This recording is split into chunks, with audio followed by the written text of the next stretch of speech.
Good afternoon. In the practice of call centers, there's a practice that's known as channel deflection. So I'm going to give you an option. I'm going to personalize this a little bit. We don't have digital channels here, but I'm actually going to do as much personalization as I can. But first, a little preface. My title is actually Technology Evangelist, but it's a little bit misleading because what I really do when I do that job well is I'm a customer advocate. You can't really influence the technology direction in a company unless you really speak with the authority of the voice of the customer. And that's where I'm finding I'm most effective, okay? So what I do is I not only introduce technology to eGain and build some of the new technologies and channels and products, but I'm actually privileged now to actually introduce that to customers in those cases where we're really at the cutting edge, as is the case with our machine learning, and years ago with our Co-Browse product, and a few years ago with our Notify product, and others, okay? So here's the way the personalization is going to work, and a little deflection is going to work, okay? I can give you a 2-minute talk, or I can give you a 15-minute talk, okay? And it's going to go like this. How many of you, through all the talks already today, by the way, these lights are really bright, so I can't really see you very well, but how many of you have heard enough and are excited enough to know that you want to engage with us and really find out what you can do applying machine learning to your current channels and your current data? I actually see any hands there, okay? Okay, so I think there's a handful. Yeah, good. So I'm going to give you the 2-minute version of the talk. And the talk goes like this, okay? My email is shahn, that's S-H-A-H-N, at eGain.com. And I'm lucky enough to actually be the coordinator of the team that actually will engage with you to talk about what we can do for machine learning against your historical chat channels or your email channels, or how we can actually get that to be of benefit, business benefit to you, okay? That's the 2-minute talk. For the rest of you who would still like to hear more before you make that decision, I will now use the slides, okay? So let me do it this way. You have seen many of these slides before, and it's not an accident, because what I'm going to do is I'm going to talk about very, very specifically how we can engage at the very most simple step, okay?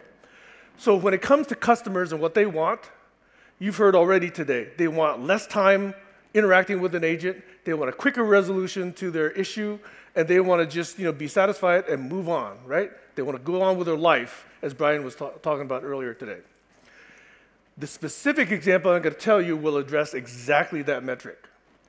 Agents don't want to spend any more time resolving a customer's issue than necessary. So what we want to talk about is how machine learning, in our very simplest, most practical application of machine learning, will cut down on the amount of time the agent needs to spend with the customer, and also the number of iterations, the round trips, the questions and answers, the searches into the knowledge base.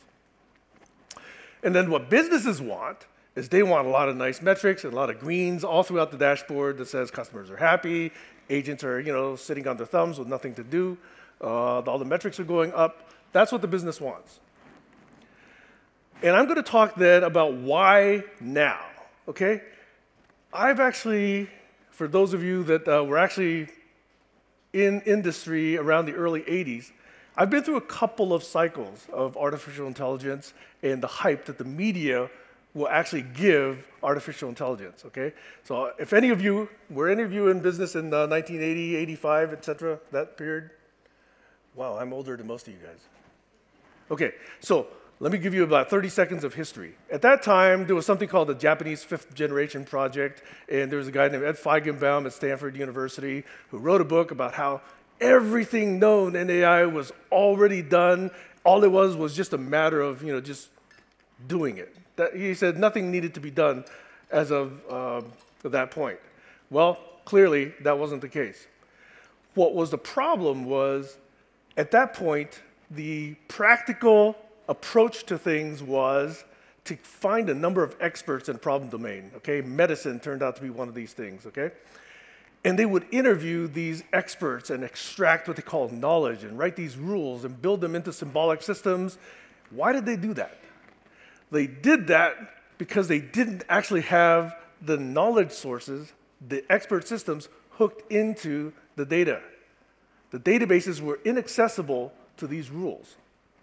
That's why they had to get the real experts involved interview for hours and hours and days and days and days and try and code them up, hard-coded rules, very brittle, hard to change. Well, you clearly know that in our current environment, data is plentiful, right?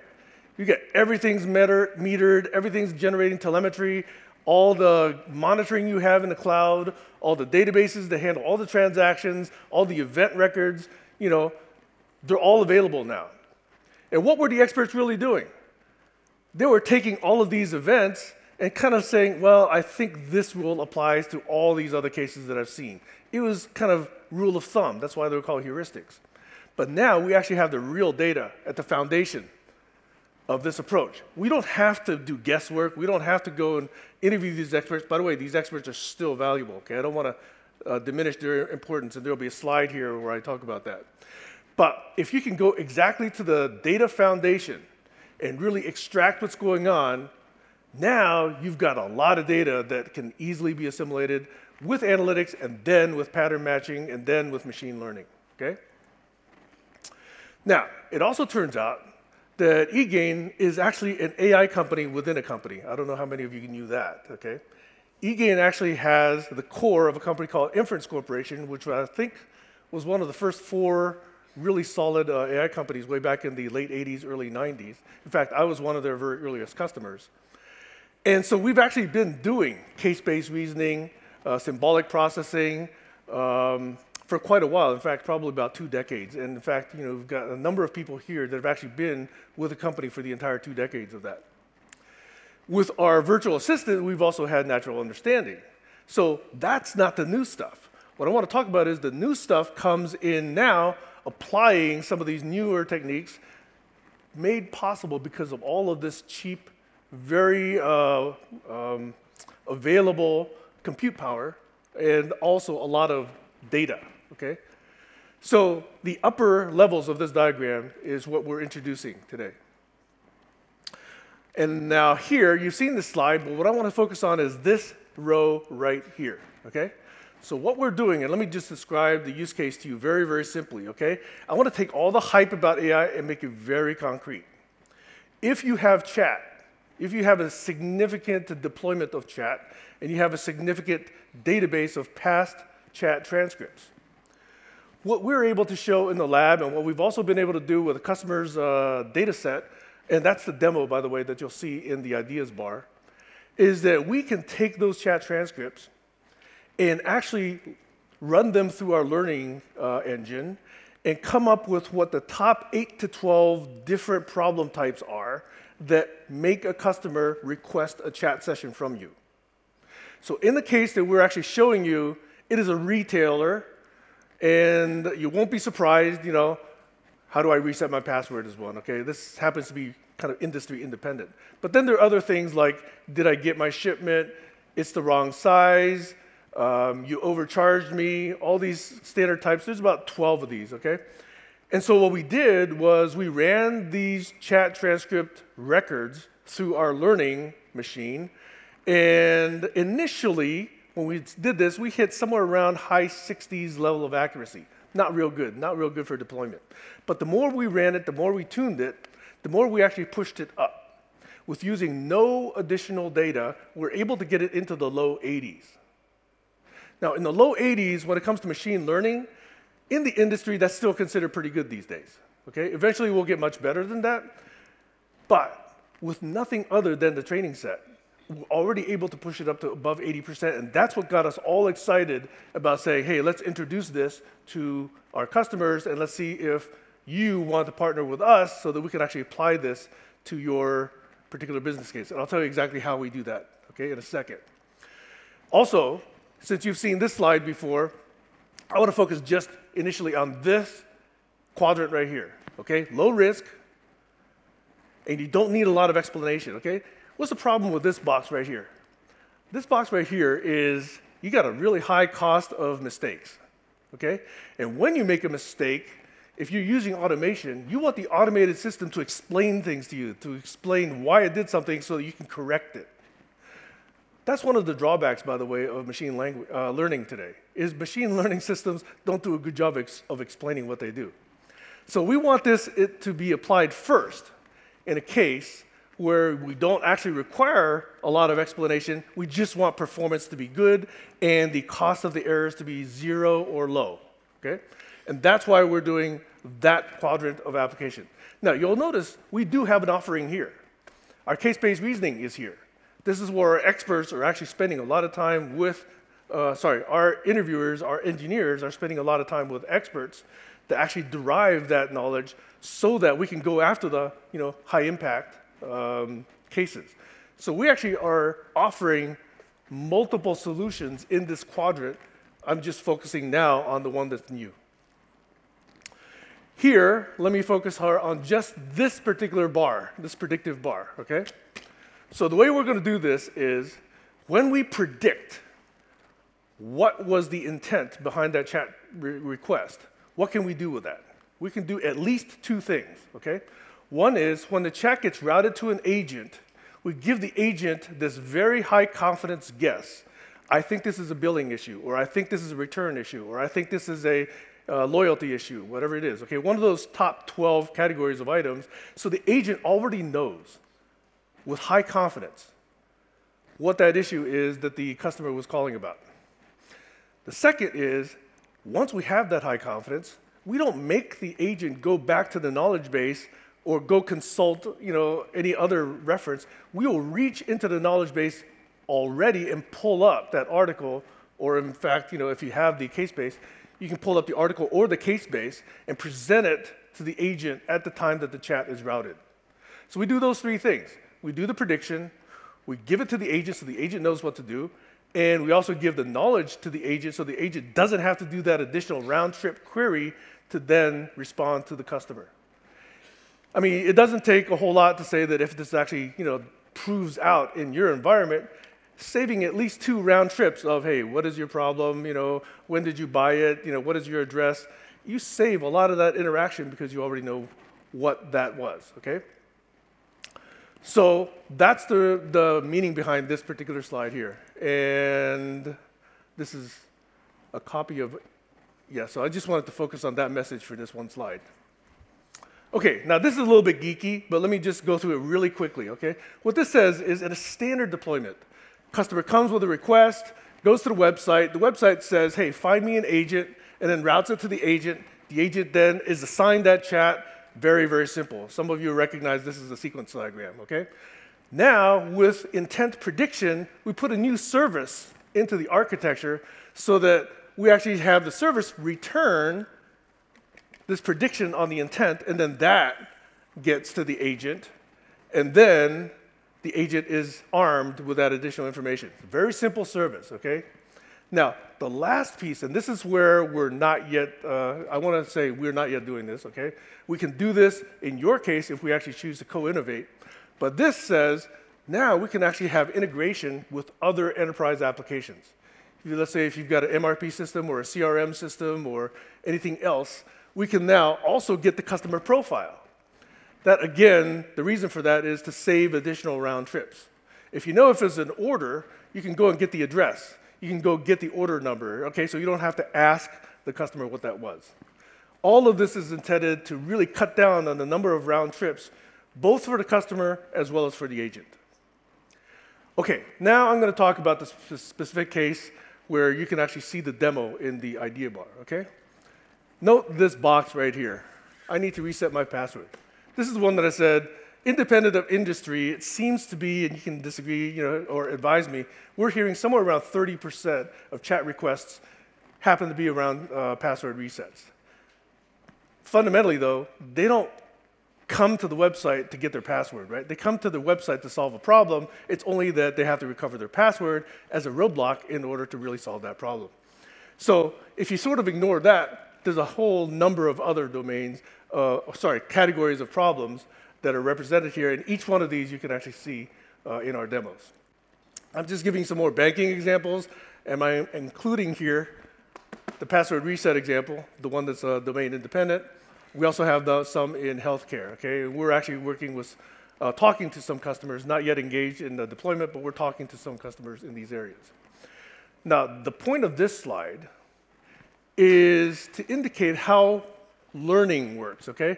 when we initially do this, we're somewhere in the high 60s, as I said, about 65% when we run these learning cycles. But as we tune, as we get better, we're pushing these curves up and up, so that by the time we actually are reasonably satisfied and the curve flattens out, we're kind of in the low 80s. And this is the slide that got us all excited and said, we got to tell our customers about this. If this stayed kind of in the 60s and 70s, I'd still be in the lab. I wouldn't be standing up here, okay? So that's the slide that makes us feel very excited about introducing this to you. We also took the machine learning service and put it right at the core of our architecture, which means we can connect a lot of dots. There's a lot of other dots here, okay? Dots meaning the channels, dots meaning the UI, dots meaning the roles, dots meaning, customized packages.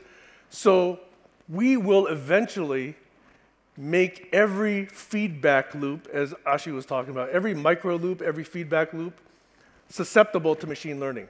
This, again, is not something we're doing yet. We're starting first with chat transcripts and trying to infer intent from chat transcripts. But we put it right at the core of the architecture. We isolated it from everything else just so that we could actually apply it to every feedback loop.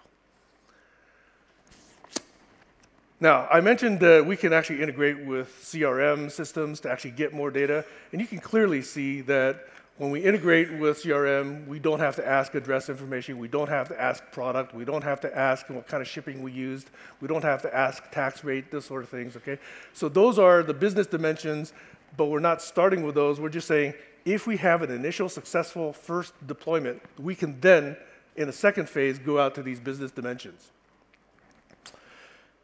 Let's see, next. Oh, I mentioned these long-running processes here because this is where SMS chat was when you heard Noel talk about SMS chat and how messaging actually creates different expectations and different kinds of user interactions. Long-running processes require that you maintain context around these sessions, so that's where I wanted to at least say these are all things that are on the roadmap. Okay, these are not things we're doing immediately, but I wanted to give you that glimpse. Okay? Also on the roadmap is we're starting here in this little quadrant here. We're only dealing with what we have access to. Okay, that's the chat transcripts. Eventually, you can see that if we then go out to the enterprise and reach out to those other enterprise systems, you improve the kind of prediction we can do. If you now go out to even more and say include things like weather information, traffic information, shipping, and DHL, FedEx, those kind of information, you can do even better, okay? But those are all roadmap kind of items. Let me skip this because I've already talked about this. I'm going to skip this also because it's kind of an involved slide. Okay, so the point here being, in a very specific way, I've talked about one use case, which is using chat transcripts to do chat request intent prediction, and to really do that so that we can cut down on the time that customers need to spend on the session. We can cut down on the time that agents need to spend on the session, and we can actually deliver more of this personalization experience that customers want. Quick experience, giving the agent knowledge right away at the time that they get the chat routed to them. Quick access to relevant knowledge is the same point. And just starting with this, okay? So implementing one loop here, showing good results, and then learning where else to apply. Email is actually our very next one. I know that we started with chat, but we've already got some interest in discussions around email, and that's one we'll be launching into as well. So that is basically an invitation, okay? The reason I'm here is to extend you an invitation, okay? Which is that if this is of interest to you, if you're interested and ready to engage in applying this in a partnered learning approach, please come talk to me. I mentioned my email was at the beginning of the session, Hahn, S-H-A-H-N, at eGain.com. And I will pull in my colleagues, Noel, Linda, Hugo, Scott, Jonathan. There's several other people I'll pull in, and we'll engage.